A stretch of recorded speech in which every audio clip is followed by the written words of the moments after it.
পূর্বধলায় রহমাননগর চা বাগান থেকে পালই শাক সংগ্রহ করতে গিয়ে দুষ্কৃতিকারীদের বেধড়ক মারপিটের শিকার হলেন আমর হোসেন নামের এক দরিদ্র দিনমজুর। তীব্র নিন্দা। দুষ্কৃতিকারীরা তাকে প্রচণ্ড মারপিট করে খালের জলে ছুঁড়ে ফেলে দেয় বলে অভিযোগ। ঘটনাটি ঘটেছে রবিবার দুপুরে।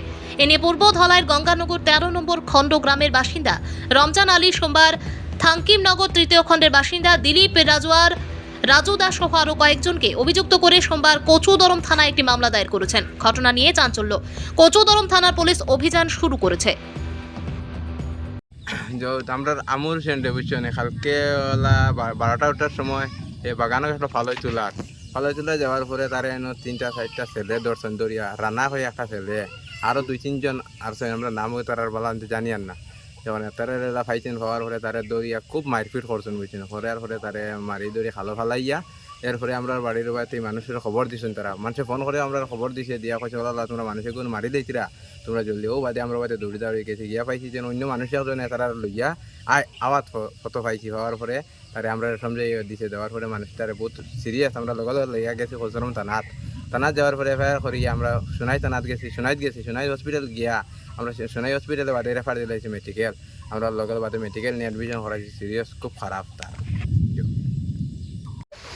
গতকালকে আমরা গ্রামের ছেলে, তার নাম আমর হোসেন, খুব মানে হে একদম কিতা কইতাম মানে একদম আগুয়া কইলেও খাটে গরুয়া বাসায়, খুব মানে একদম আগুয়া ছেলে আর খুব নিতান্ত গরিব।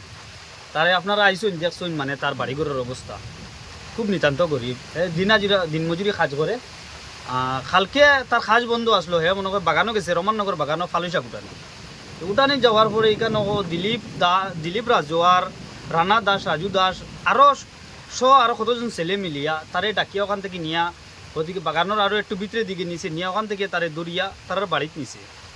নিয়া এখানেও নিয়া তারে খুব বেদর মারদৌড় করছে। এটা তো যারা যেটা কইছে এটা তো তারা কইছই না, আর তার বাইয়েরা আর তারে মানে এরকম মারদৌড় করার পরে এখান থেকে আমরা গ্রামের ছেলে মানুষের, আমরা কৃষ্ণপুর গ্রামের মানুষের শুনিয়া তারে গিয়া ওখান থেকে গিয়া রিকভারি করিয়া আনছি, গিয়া উদ্ধার করিয়া আনিয়া ফার্স্টে কচুদরম থানাত লইয়া যাওয়ার পরে থানাতে গিয়া ও